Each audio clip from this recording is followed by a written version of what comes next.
Hey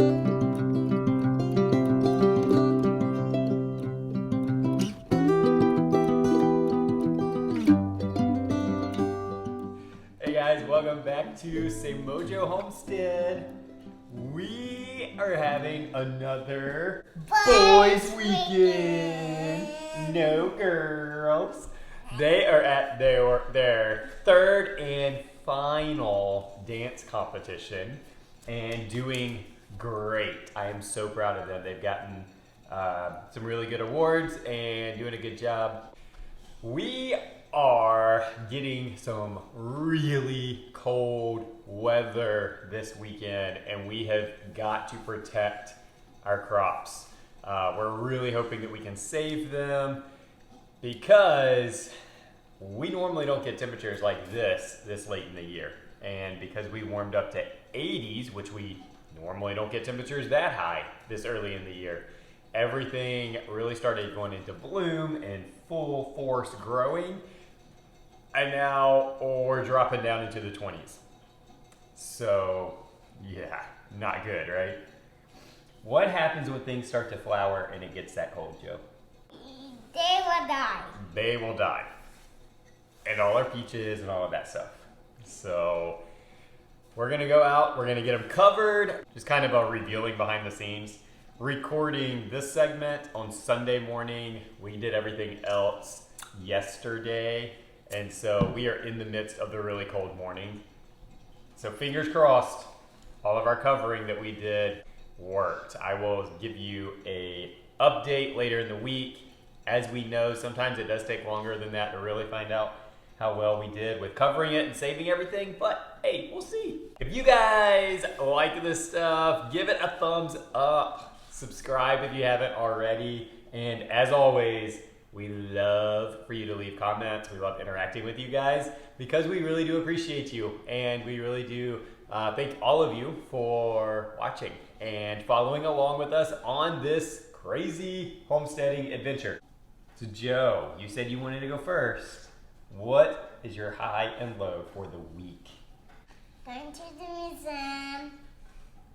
My low was Mommy leaving. Mommy and the sisters leaving you? Yeah, but this is the last weekend. And because they left, we're having a boys' weekend again. So that's a good thing. Yeah, yesterday we went to our state museum and had some fun hanging out there, seeing a bunch of like dinosaur stuff and a star show. And right when we came, a shark was in front of us. A huge shark right when you came in, right? Yes. Was right there in front of you, over your head. Yeah. So we just had a lot of fun doing that and hanging out. So my high this week comes with a little bit of a story, right? We had our cow escape and we thought he was lost. So why was that a high? Well, let me tell you the story and you'll see why there's a high in it. So I think all of this went down like Thursday night, if I remember right. The night's kind of irrelevant though. So we were out, we were kind of, getting the milking done, all of that stuff. And then the girls come running over and they're like, Chub's gone. There's a kind of a run where we feed them. You may have noticed it in some other videos where there's pallets that are screwed together. Well, apparently he had like broken through the screws or broke the screws and just kind of had pushed the pallet open. He wasn't trying to get out. We feed him right there and he's an aggressive feeder. Like he'll push it with his head and stuff. I think just over time it had kind of wiggled loose and then he realized, hey, I can get out of here. And he was missing. So I texted our neighbors and was like, hey, if you see a cow, our cow got out, just kind of keep an eye out for him. That was it. Sort of threw it out there just to let them know. So if they, woke up or looked out their window and there's this big cow standing in their yard, they would know where it came from. So Cass and I go walking up our road to look for it. And we passed one of our neighbors that I texted out, also looking for it. And then on the way back, we passed our other neighbors that were looking for it. And, they even had his kids out, kind of walking through the woods, calling them, looking for them. I had no intent. Like I didn't ask them to come help us look for it. They just decided, you know what, there's a cow out. Let's go help them. And they were out at, this was like 9:30, 10 o'clock at night, walking through the woods, looking for our cow. So that's why it's a high. I just felt so blessed to have neighbors where I could just text them just to give them a heads up. And they go above and beyond what I expected. We did find him. He actually had not gone very far. And we ended up getting him back in and all was good. And we got that loose spot fixed. I think my low, this kind of is my high. We are weaning our goats, and so which means we don't have to feed the babies anymore, which just is one less responsibility in the morning and the evenings. But my low is that they get super loud and whiny. So if you're even just outside anywhere in the yard, they all just start, and it's just non-stop, which you will hear in the video. And that's just like, so I think that's probably my low for the week. Just not a lot of fun.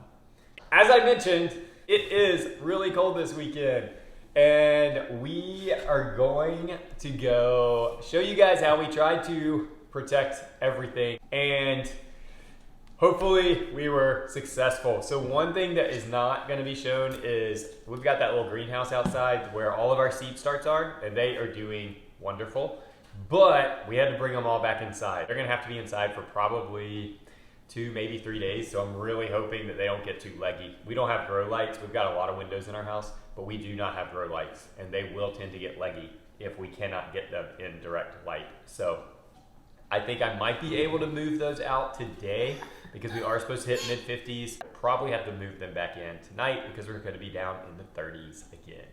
You ready to show them what we did yesterday? Yeah.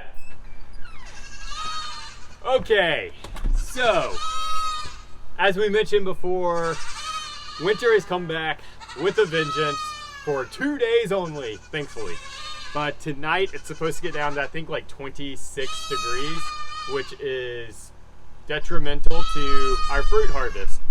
I apologize for the goats being so loud. We are like weaning them right now, and this is the first day of zero milk, so they may sound like they're in distress, but I promise you they are not, and they are perfectly fine.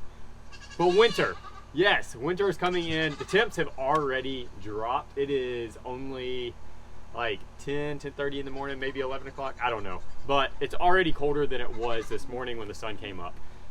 So we have peach trees and some citrus that have pushed off new growth. The peach trees are in full bloom right now. So we're gonna cover them with these blankets and hope that we can save this year's crop. It's like hitting at the absolute worst time for all of this. Those are the only things that really need to be covered right now. The apple trees haven't fully budded out yet, so they're okay. Thankfully the grapes, those buds are still really, really tight, so they should be fine for one night. We do need to do a little bit of preparation for the animals and stuff to get them ready, but for the most part, we're not like in desperate mode where just everything has to be protected. So I am thankful for that, but we do have to protect our fruit trees. So that's what we're gonna go do right now. All right, so I do get that by the time you guys see this, it's gonna be a little bit too late for you to implement it. Hopefully all of you guys that needed to cover your stuff covered it the right way. Most people, I feel like, kind of know this, but I still see, even on agricultural land, people covering things with plastic or stuff like that. You do not want to cover things with plastic when you're protecting them from cold. Plastic will transfer that cold, and anywhere where that plastic's touching a leaf or a bud or anything like that, it actually is going to be a lot worse on that growth than if you had just not covered it at all. It will burn it in the sense of like cold burn, not hot burn. And so you want to make sure you use some type of fabric or cloth or something like that. It could be frost cloth, it could be sheets like we're using, blankets, if your plant is sturdy enough to support the blanket. These are all still pretty new, so I didn't want to put anything too thick over it. Really, all we're trying to do is just keep it about 5 to 7 degrees warmer. That's all we need to help protect these things, because if we can keep them above freezing, they will be okay since it is only one night. And we are warming back up into like I think it's the mid 60s tomorrow, low 60s, I think. I do know that we're warming back up, so we should get out of those 20s fairly quickly in the morning. So we've got some pretty sheets. Our neighbors are going to love us. That is sarcastic. They're not thrilled with everything that we do out here. But you know what? When it comes down to saving food, people's opinions just kind of go out the window as far as I'm concerned. Overall, we do try to like appease and keep peace as best we can. But something like this, I'm not gonna not put blankets on our trees just to keep them happy. So I am hoping that these are gonna be big enough to get around here. But essentially what we're gonna do is throw it over the top of them and then tie it. I may, for this one, have to go get a bigger blanket. We'll see. Can you hold that side? Yeah. Okay, we're going over the top of it. There you go. With this, it's okay if the branches bend and everything. We're just gonna like pull everything in together so that this can reach around it. You actually do, it actually would be better if you can kind of shrink it down like this by bending branches, just because it eliminates the amount of air and everything else that's under there that you're trying to keep warm.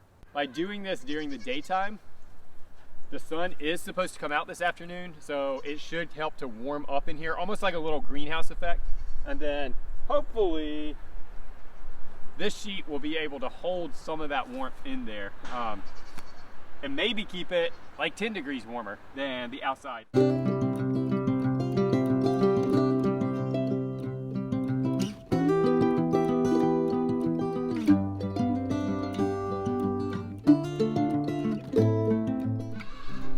That'll work. It's fairly artistic. Joe said it looks like a head.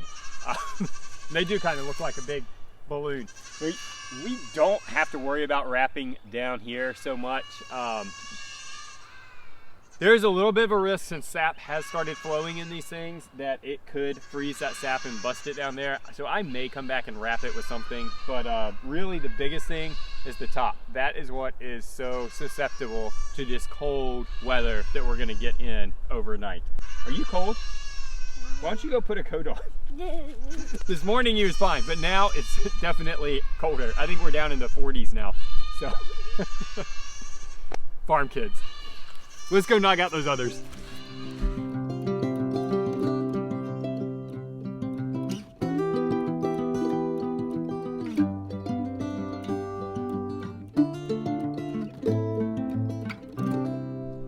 All right, so you guys can see the pear trees behind me. Those are way too big. They're just gonna have to do their best on their own. I'm not gonna try to cover them or do anything with them. We'll just see how they fare. You know, honestly, I'll be really surprised if we get pears off of them this year. We've never gotten a lot of them, and I was really excited this year because we have more blooms on these things than we have ever had in the past. And unfortunately, we might be losing a lot of those, but if we can save the peaches, that'll be great. The citrus, like I said, you know, there's one I'm definitely gonna cover because it's just not looking as healthy as the others. I think it's just still trying to adapt to being outside and the weather and all of that stuff. The others look really healthy. I'm tempted to not cover them and to see how they do, but we'll see. So this is our not so healthy tree. It's just a little bit more pale green. Honestly, I think that, actually I know that it's had kind of a mite problem. There's definitely the presence of mite on here. Maybe spider mites. I'm actually seeing a little bit of that webbing on here. So this guy does need to get treated and it should be fine. It's just taken a little bit of a toll. So because of that, I do want to cover this one, give him a little bit more protection and just a better chance to get through this cold, so then we can treat it. I'm going to wrap this one up real fast and then get this guy inside because he is refusing to get long sleeves on. I don't know how he's standing out here without shivering. Okay guys, so for any of you who are concerned about our baby goats, just wanted to show you they're good. I cut some branches, they're all happy, eating in there with their mamas. So, yeah. You may be asking like, well, if they're weaned or you're weaning them and they're with their moms, how are you controlling that? Well, we actually separate them, bottle feed them, and after they've been separated for about 4, I think it's actually almost 6 weeks before they went in with the moms, both the moms and the babies have completely disassociated with each other. They don't really make the connection between like, oh, these are my babies, and the babies don't make the connection between like the udder and the teat being food, because they've already been trained that the Sprite bottles are their food source. So we don't ever have problems with the babies trying to nurse on the moms, and by that point the moms are like kicking them away because they don't associate those babies as theirs that they're supposed to be taken care of.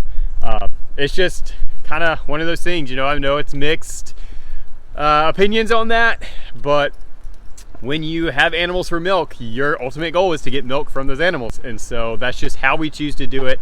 But that's not really why I mentioned it. Just mentioned it to answer any of the questions of, well, if you're weaning them with their moms, how are you controlling that? So they are super happy. They love their little treats. Here's one more look. It's getting really like a heavy mist out here, so I'm gonna stop this. I'm gonna go back inside, warm up. I've got a little fun adventure planned for Josiah for our boys weekend. So we're gonna go do that and enjoy the rest of our day. Thank you guys so much for watching. I appreciate every single one of you. Cass and I both do. We thank you for your subscription. We thank you for following us, for watching these things. Don't forget, give it a like. If you've made it this far into the video, thank you so much. Make sure you give us a thumbs up. Let us know that you are still out there. Subscribe if you haven't already. Hope your seasons are going as normal. Stay safe. Be blessed. Have a great week. Thank you guys.